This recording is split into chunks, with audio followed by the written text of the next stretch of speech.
Business Matters. The title suggests many things.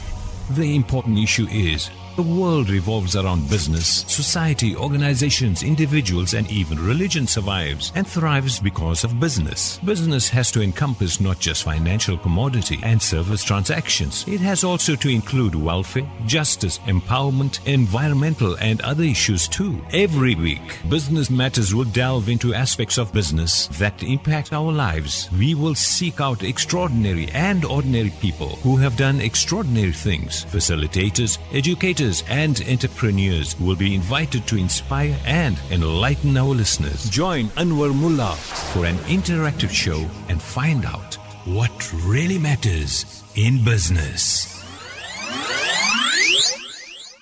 نحمده ونصلي على رسوله الكريم أعوذ بالله من الشيطان الرجيم بسم الله الرحمن الرحيم. Yes, we've turned into a new month, the 1st of March, and it's Tuesday evening, which means it's Business Matters. Business Matters with me, Anwar Mullah, on Radio Al Ansar, brought to you by the Minara Chamber of Business. A really exciting guest in the studio with me tonight, and I'm going to introduce him just now. Talking to us about a really exciting event that's coming up in KZN in the next month. So without much further ado, my guest tonight is a gentleman called Neville Matjie. And Neville is the Chief Executive Officer or the CEO of Trade and Investment KZN. Neville, a very, very warm welcome to Radio Al Ansar. Thank you very much. Assalamu alaikum. Lovely to have you in the studio. Lovely. Thanks for giving up your Tuesday evening and spending some time with us.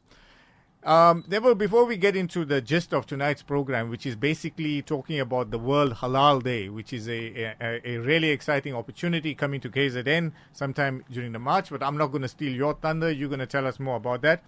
Let's start by telling us a little bit about yourself. You're the CEO of Trade and Investment KZN. I mean, that's a fantastic position to be holding. But tell us a little bit about your early days and how you got to being where you are today. No, thank you so much. Trade and Investment KwaZulu-Natal is the official investment promotion agency for the province of KwaZulu-Natal. I started working at Trade and Investment KwaZulu-Natal in 2003. So part of the furniture, and started with the investment promotion side, working with investors coming into the province.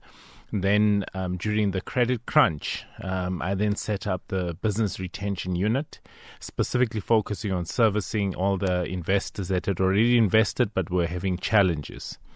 And then moved on to head up the export side of the organization, and then eventually led to myself heading up the institution.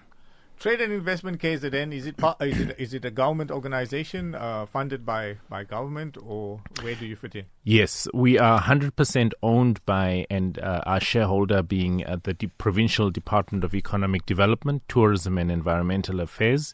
We have a board of directors, so we are a state entity.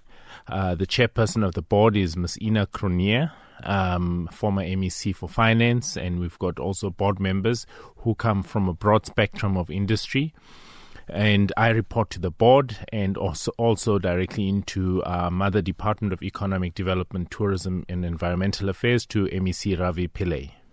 Okay, before we get into the KZN Trade and Investment in Indaba, post-COVID, how are you guys finding things? Is there been a recovery? Are you seeing the people coming back? Businesses starting to flourish again? Absolutely. I mean, COVID is unprecedented, has really created a lot of and caused a lot of havoc in terms of business confidence in moving into markets. We saw a number of investors put a pause on their investment decisions. Others completely withdrew their investment decisions purely because of COVID. And other companies that we had assisted to establish, unfortunately, some that actually established just before COVID have actually now decided to downscale. Others have gone under. So COVID, unfortunately, was not very positive, particularly for new entrants into the market.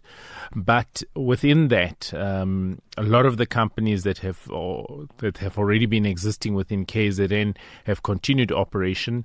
And I must also indicate that those investors who had actually put a pause button on their investments, we've seen some coming back onto the fore. As recent as the end of last year, you would have seen a number of investments that the Premier, the former President, President, launching in KZN. So a lot of those companies showing that they are confident about the investment climate in KwaZulu-Natal. And if I may just ask, what's happening at the ports? Because that seems to be a perennial problem with a lot of people battling to get the goods into the country. I know that the Transnet crew, there's a firm commitment from Transnet to ensure that they deal with the congestion at the port. In some instances, they, as high as the CEO of Transnet, the group CEO, Portia, who has actually been to KZN quite a few times to look at how they can improve efficiencies at the Port of Durban. They've made a lot of strides. You would have seen some adverts that have gone out in terms of expression of interest that is requested, specifically for the expansion of the port and some of the major exciting developments that have actually been workshopped by Portia Derby and her team in KZN. Okay, from a KZN trade and investment perspective, can you just tell us about some of the latest, newest investments that you guys have been working on? Some hot news that you've just bagged, kind of thing. Well, the most recent, of course, would have been the Web Help. It's a major call center up in Umhlanga. You would have seen Tetra Pak, the company in Pinetown that has gone through a major expansion, 500 million rand. And of course, exciting news about Toyota, the Toyota Cross which was launched last year. It's already become one of the best sellers. Correct, here. 100%. So those are just some of the exciting events. But of course, post the July riots, we're seeing a lot of development in those buildings that actually suffered the greatest. Lots of exciting opportunities. I know ShopRite Checkers has really come in aggressively to re-establish themselves within the market. Massmart was one of the first companies that came out quite strongly indicating their continued investments, and they were actually expanding even more in KZN. So all the hiccups that we've had have not actually dampened a lot of businesses. But having said that, a lot of the small to medium-sized companies are still struggling, because those riots, unfortunately, were not too positive in terms of the pockets of, especially the small, medium-sized, the mom and dad shops, small business owners who don't really have deep pockets and who actually funded the businesses themselves. Those are the ones that really are struggling to emerge out of the hiccup that we had last year in July. Okay, I know I'm putting you on the spot here, and I'm not sure if you have all the answers, but you certainly seem to. We seem to be our own worst enemies in chasing the tourists away, because we have this problem where our beaches are not able to be swam in from time to time. Is there something concrete being done in terms of solving that problem where we have this E. coli issues taking place and also other effluent that comes into the sea and causes a problem with the beaches not being able to be swam in? Look, I can tell you now, my MEC, Ravi Pillay, is working around the clock to ensure that he deals, because he's responsible for environment as well. Right. And he is constantly convening a task team to ensure that they are on top of their game in dealing with some of the challenges that we are experiencing along our coast. And of course, his mandate is not only just at a provincial level, it's also to work closely with the city of Durban and all the other coastal towns to ensure that from a quality perspective, our blue flag status is not diminished completely. We've got to make sure that we maintain that, because the other part that the other hat our MEC wears is that of tourism. Sure. So he's got a balance between tourism and environmental affairs. So we've got to make sure that from the environment side, We are fully compliant, and the issues after the July unrest last year, the UPL dilemma. So he was really closely working on that to ensure that those issues are resolved. Excellent. I think I like you. You're saying all the right things. But anyway, we're gonna see you. We're gonna put you on the spot and make sure that your department performs. Let's get down to what we're talking about today, which is the Trade and Investment Indaba. Is this an annual event or? Yes, this is an annual event. As Trade and Investment KwaZulu-Natal, we're responsible for the investment attraction into the province, both for foreign direct investment as well as local investors. And we're also responsible for export trade. So encouraging our companies that are already exporting or companies that want to export, we help them and teach them about international trade and get them into international markets. So we host 2 annual events, one that focuses on the investment side, which is this investment in Indaba, which is about to be held on the 22nd and 23rd of March. It will be at the Durban ICC.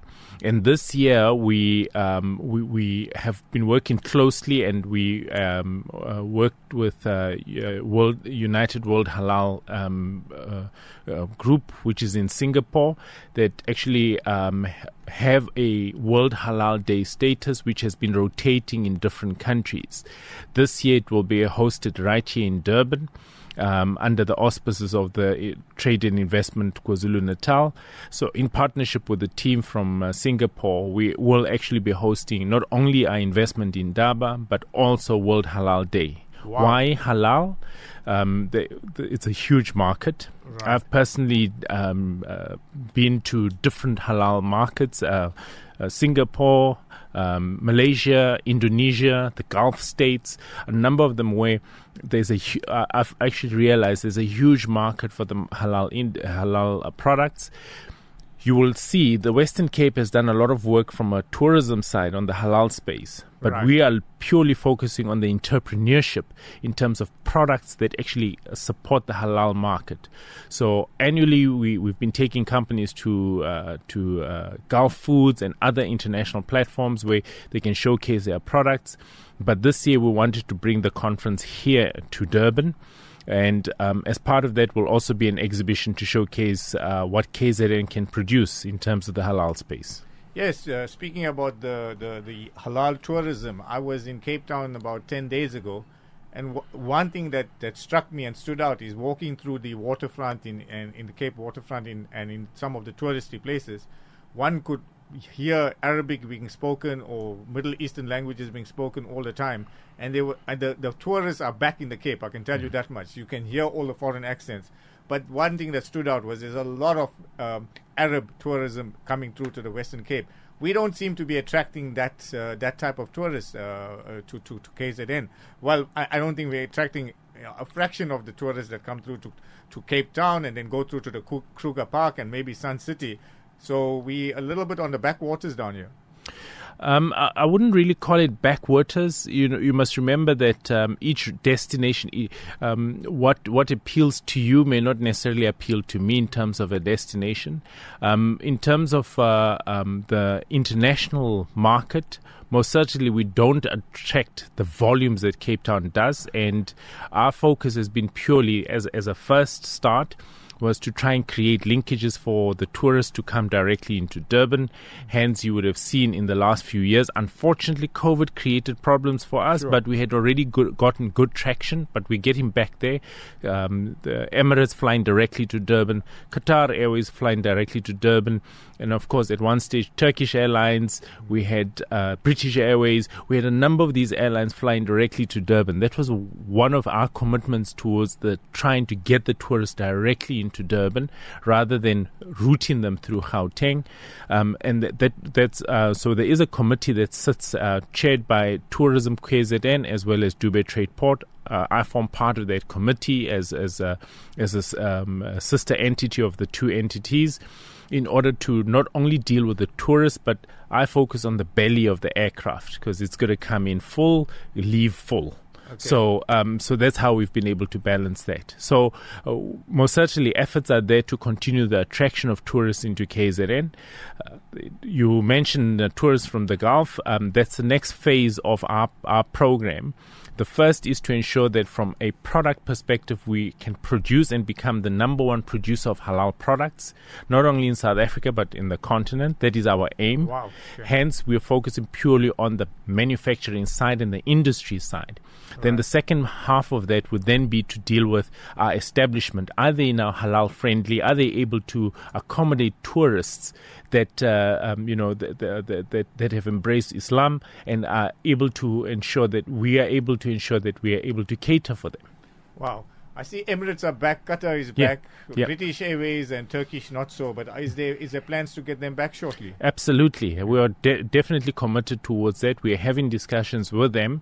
Right. Of course, it will take a while because COVID created major challenges, but it's getting there. SAA will be coming back to Durban, and of course there'll be linkages with other markets within the SADC region. Harare will be coming back, Lusaka will be coming back. So slowly they'll be coming back, and of course Mauritius, and we're hoping that Seychelles will come back as well. So those are some of the destinations that we're currently talking to.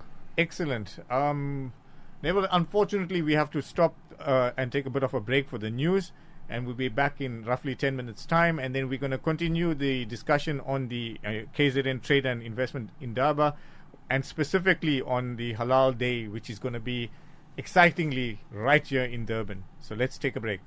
Radio Al Ansar, Durban, South Africa. Business Matters. Assalamu alaikum wa rahmatullahi wa barakatuh. If you've just joined us, you're on Radio Al Ansar. It's a Tuesday evening and it's the Business Matters program with me, Anwar Mullah. And if you were with us before the news break, you would have heard our respected guest in the studio this evening.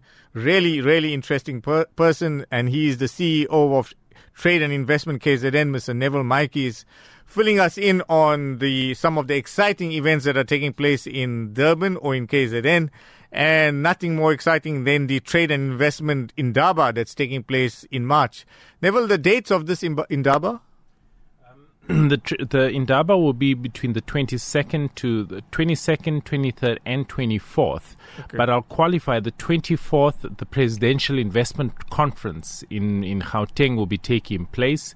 So we will start our program, but then we'll live stream to the Presidential Conference. But the 22nd and 23rd are the core events, and they also include World Halal Day.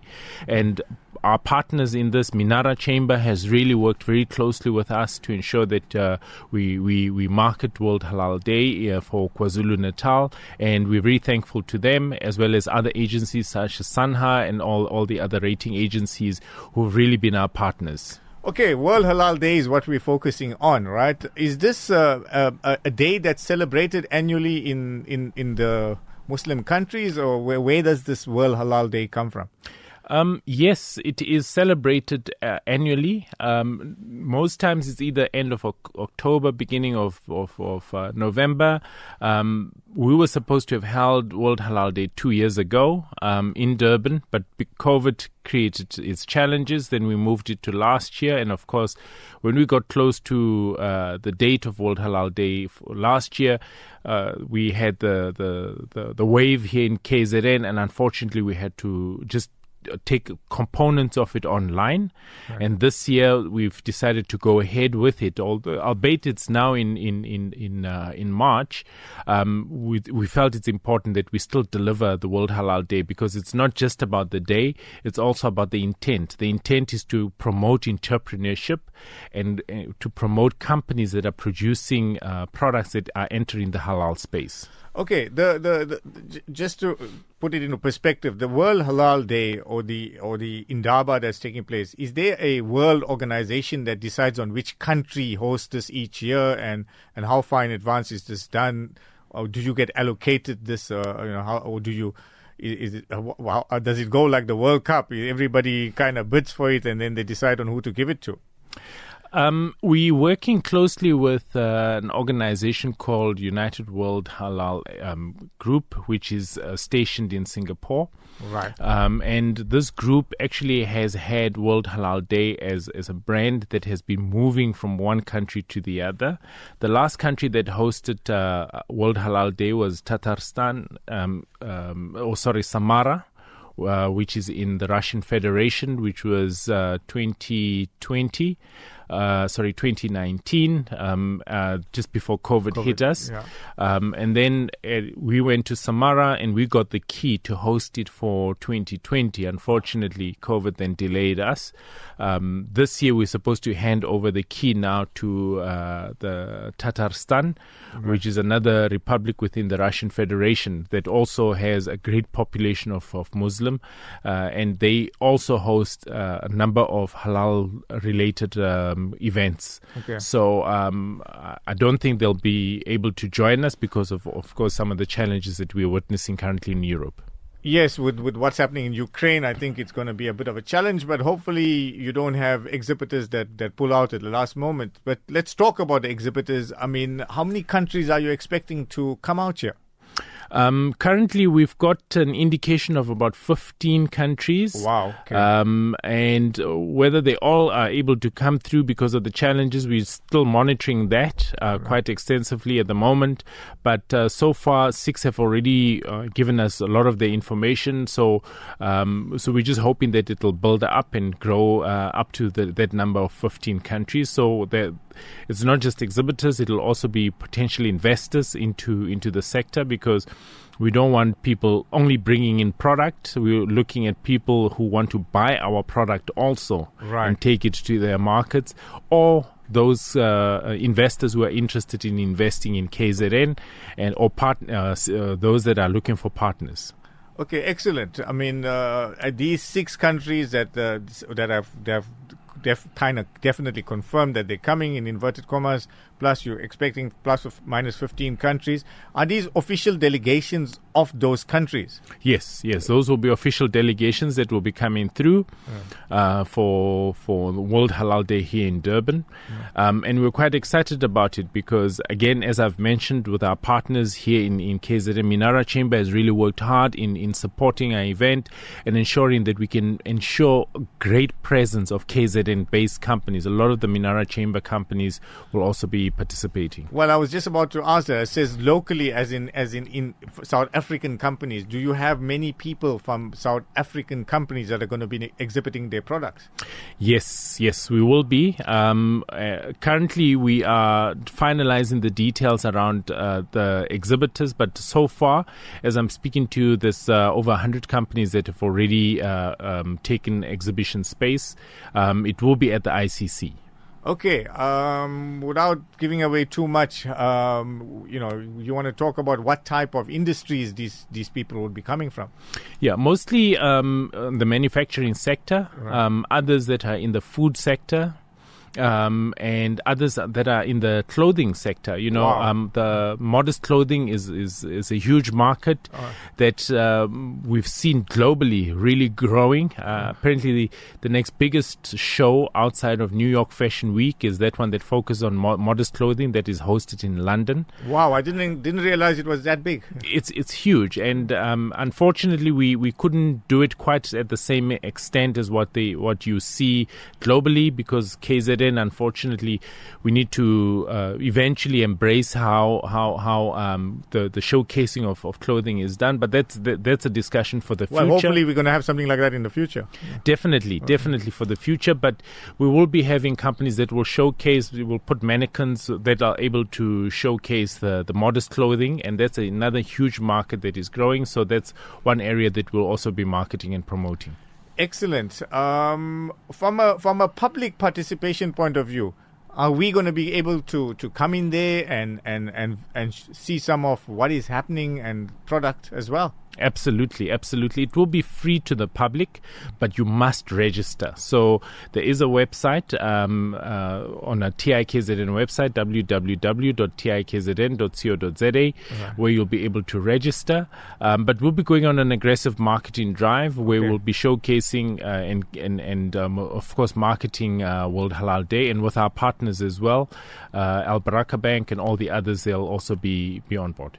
Okay, excellent. I mean, really, I would love to get either yourself or somebody from your department in closer to the time, because I know you're a very busy man, to come in and kind of talk a little bit about what is happening closer to the time as we're about to get started. But I'm certainly looking forward to coming in there and seeing what product is on show, and to kind of take this whole thing to another level in terms of globally. No, absolutely. And as part of the program, of course, we'll be reciting the Quran as we start the conference, and even when we close the conference, so that we've been closely guided by as I said, all our partners leading to the World Halal Day. And as part of the program, we'll be showcasing entrepreneurship opportunities, but it's going to be open to the public. We'll have a multi-plethora of speakers from different segments of the different sectors. That will be showcasing opportunities in those sectors, and again encouraging entrepreneurship and showcasing how entrepreneurs can actually gain and participate in different opportunities. And Neville, who would you encourage specifically to attend this type of an event? There's 4 groups that immediately I would encourage. The youth. I think it would be important for them to see and go and understand what business concepts are about, what entrepreneurship is about, women-led businesses, those that are already in business, that are producing product and would like to grow their market base, and those that are interested in exporting their product. Okay. So those would be the 4 groups that I would most certainly strongly encourage. And if an exhibitor ends up making the necessary contacts and is now in a situation where he's ready to start exporting, would Trade and Industry KZN hold their hand and take them through their process? Yes, absolutely. We don't only do market access for companies, meaning we don't only take them to international markets, but we also train them to get into the international market. Wow. So that when they are in the international market, they understand the language of international trade. We work with a number of agencies. There is a program that is also funded by Transnet Port Terminals that we are assisting emerging exporters with. And those are some of the programs that we actually take out to the market, where you're already producing product. You don't only want to sell your product in South Africa, you want to branch off. So through the Transnet Port Terminals program, we're able to then train you, teach you the language of international trade, and you're able to then start exporting your product.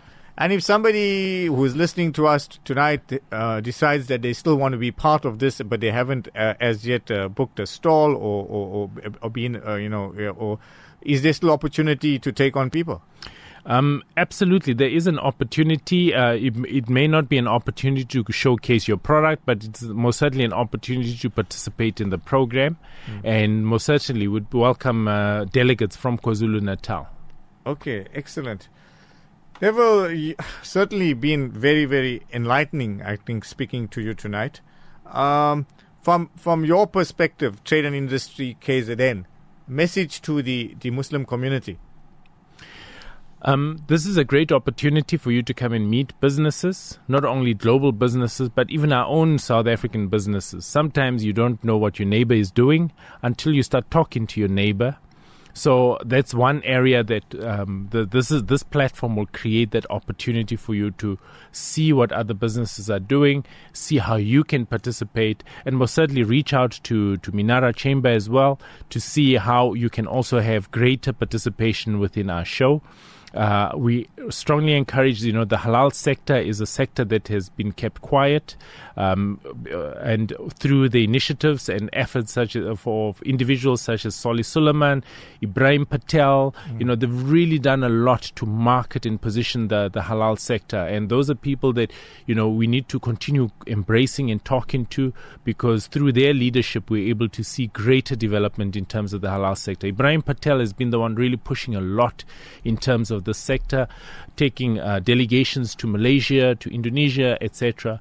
And now, we are now realizing the fruits of that labor now with this global platform coming here to KZN. Well, two very fine gentlemen indeed you've mentioned there, Solly Suleiman and Ibrahim Patel. I've worked with both of them closely, and certainly passionate and dedicated to the cause of everything that they do, but specifically the halal space. Yeah, absolutely. We're very thankful to them because they're not selfish. Yes, they want to see development with not only for the region but also for the country. So those are good friends of business. Absolutely, yeah. And I think all of us have KZN at heart, and that's the bottom line, is that we want our province to be prospering. Absolutely. And in terms of at the facility itself, I'm sure you got lots of Muslim delegates coming through from other countries. You're going to have the Salah facilities, the halal eating places, and all of that, all well set up. 100%. I know that there was a delegation that went through to the ICC today with Sanha to check that, from a compliance in terms of food, etc., the ICC is ready to host the delegations. So as I've indicated, we're working very closely with the agencies to ensure that we can cater for all our delegations that are coming through. But you must remember, it's not only Muslim businesses, it's business people who produce halal products. Right. So some of them will not be Muslim, but they would have been accredited to produce halal products. And in terms of the foreign delegates coming through, and I believe there are going to be a lot of them, have you managed to sort out accommodation and halal food in terms of after the events, the dinners and things like that? I mean, I'm sure you guys have, it's a mammoth task, but sure. As I said, the beauty is working with partners that are already in the space. It makes it that much easier because then they can guide us. Minara Chamber has really been working very closely with us, and they're guiding us throughout the process. Excellent. Neville, we've kind of reached the end of our time. It's been absolutely wonderful speaking to you. I wish you and Trade and Investment KZN every success in this mammoth task that you're undertaking, bringing Halal Day to Durban, South Africa. Really, I'm sure the first time, but a really exciting opportunity. I'm sure to be there. I'm going to come and have a look at what you guys are showcasing, and I wish you every success. Some parting words for the listeners of Radio Al Ansar. No, thank you very much for the support, and we really look forward to seeing you at World Halal Day and, of course, the KZN investment in Indaba. We are wanting to reposition KwaZulu-Natal as a province that is really ready to do business. And please come and support the event. And if you are participating as an exhibitor, we really look forward to continue to market your products. And shukran and assalamu alaikum. Well, from the Muslim community, I need to thank you and Trade and Investment KZN for this initiative of bringing the halal products to the fore. And I'm sure a lot of the non-Muslims that will get to understand what halal is, better. Sometimes there's this negative connotation about halal. For example, a non-Muslim goes to a supermarket, sees a non-halal chicken and a halal chicken, and deliberately will not buy the halal one because there is sometimes misconception about what it is. And I'm sure this, by having this halal day and bringing all of these foreign people and showcasing halal, it'll clear up some of those misconceptions. 100%. It's about education. I've gone through that process so that I get to better understand the sector and better understand the products that go into the sector. And as I've said, I've had two great teachers, Ibrahim Patel and Solly Suleiman, who've taken me through their journey as well, and globally as well. we'll have great scholars that'll be coming through from different parts of the world that'll be part of the program to come and actually talk about the halal space, how to enter different markets, and because as you know, each country has got their own standards, and we've got to make sure that we educate our companies that for you to enter. Because you can enter Dubai and the UAE doesn't mean you can enter Qatar. So you need to understand, the requirements and what you're required to do for you to be able to export your products. So those are some of the areas it's all about education, and you're quite correct. Also dealing with the misconceptions around, does it have a different flavor to it's about the preparation and ensuring and the compliance. Excellent. Well, Neville, thank you so much once again. Zakaria, thanks for being behind the mic today and putting the show together. And closer to the time, I'm sure I'm going to get somebody in again to talk a little bit more about the final preparations and what's there.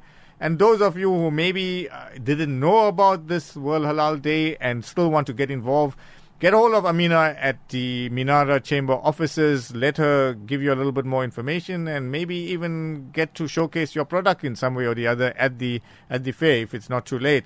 And think big, think global. Sometimes we get caught up in our own little world down here. But if you've got the right product and you want to put it out there, nothing better than getting to put it out there at the Indaba and the World Halal Day. So with that, it's... Wa alaikum assalam from me, and inshallah I'll see you again next week with another exciting guest on the Minara Business Matters program. Wassalamu alaikum wa rahmatullahi wa barakatuh.